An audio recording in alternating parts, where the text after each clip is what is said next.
In July of 64 AD, a fire broke out in Rome, destroying a majority of the city. The fire raged for 6 days, and there were rumors that swirled that Emperor Nero had ordered this fire so that he could rebuild Rome according to his own liking. Nero tried to stamp out the rumors, but to no avail. He then looked for a scapegoat. And since 2 of the districts untouched by the fire were disproportionately populated by Christians, he then shifted the blame to Christians. The Roman historian Tacitus tells us the story.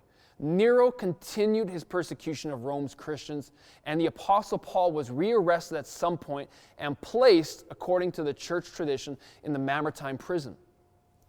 This was not only the time that Paul was arrested or beaten for his participation in spreading the gospel, which was deemed criminal, but also is deemed breaking the law. Why am I starting off with this direct depiction of a government's relationship with its people? Because I have been reached out to on so many occasions in the past week regarding what does Jesus say about standing up to authority and government when they are in violation of our rights and our freedoms. Although this may be an obvious or extreme example of unrighteous persecution, it causes me to ask the question, at what point do you or do I draw the line? Besides the Nero example, there's other obvious examples of government restrictions on the assembly of believers that most Christians would also agree with, and that would be within those communist states or totalitarian states that forced the church underground. There are examples throughout history, like Russia, like Germany, like China, that most Christians would say the state should not be obeyed. So there is a line where civil disobedience would come into effect for most believers. It's interesting to know where that line is when this persecution is less obvious or overt by the government. And also when there is no longer obvious persecution, but more of a subtle version like discrimination. What motivates the believer to stand and defend the church? How do you cope when authority takes action that violates your rights? What action can you take? Should you take? Should you sit by, as the Beatles said, let it be, because that person is an authority? Or should you be the first one knocking on that door of authoritative injustice? These are all important questions that you need to answer, and I'm not going to act like I am the ultimate authority on this, because I'm not. But I am going to offer my interpretation of what is right and what is wrong based off the scriptures. I've been asked, how do you feel going against government mandates or rules? When in Romans 13, it references submitting to authority. Or in Matthew 5, Jesus tells us in his Sermon on the Mount to turn the other cheek. Or in verse 41, it tells us to walk the extra mile when we are forced by tyrannical government to do something we don't agree with.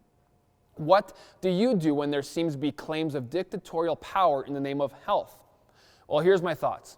In the context of Romans 13 and Matthew 5, you have to look at the full picture of what Jesus and Paul were trying to get across. In one instance, it's implied earlier that the government and authority should be acting justly and right. Romans can hardly be understood as a submit to Nero's tyranny or willfully permit one to be hurt, any more than a wife is required to submit to an abusive husband. And the other, Jesus is illustrating a better way to respond in a language that the Jewish audience can understand and apply directly to their times. It's not an analogy that can be literally applied to different levels of injustices. The Romans had a practice where they could require a Jew to carry a load for a mile, but Jesus instructed them that when this happens, you should carry it 2 miles. Again, context matters. If this logic were a direct application to any future example, and if the government asked you to give up one of your children in the name of, let's say, safety, then you should not only give them 1, but you should give them 2. And let me ask, how many of you are actually going to do this? Yeah, none of you. Then what comes to mind is how many times Paul was considered a criminal. How many times he was arrested and beaten, as punishment for his crimes because of his activity with the so-called Christians. He was a ringleader.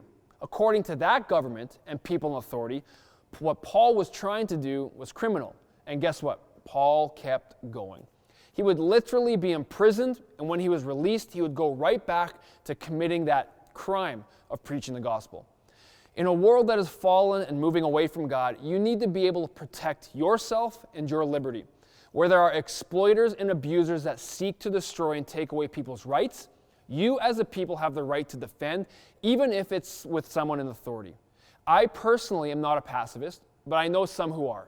And I respect their right to have that conviction, and I will honor that because God can put that conviction in people's hearts. But all I know is if we all became that type of pacifist, we'd be finished. There would be an erosion of our rights and our freedoms faster than you would believe. Anything that we take a stand for is going to cause division. And that should not be a deterrent when you are based from God's word and you're standing up for truth and for liberty. The best that you can do is speak in love. Allow God to lead and to guide you. And also the same, just so you know, people in authority, they do not have easy jobs and they face tough decisions regularly. So pray for them, respect them. And when they need to be put in check, you can exercise your right to stand for liberty. Religious liberty is not a sword, but it is a shield. It is there to protect us from our rights and freedoms eroding away. And remember, as Christians, the reason why we want to protect our rights and freedoms so that we can continue to show people God's love and help others who are in need.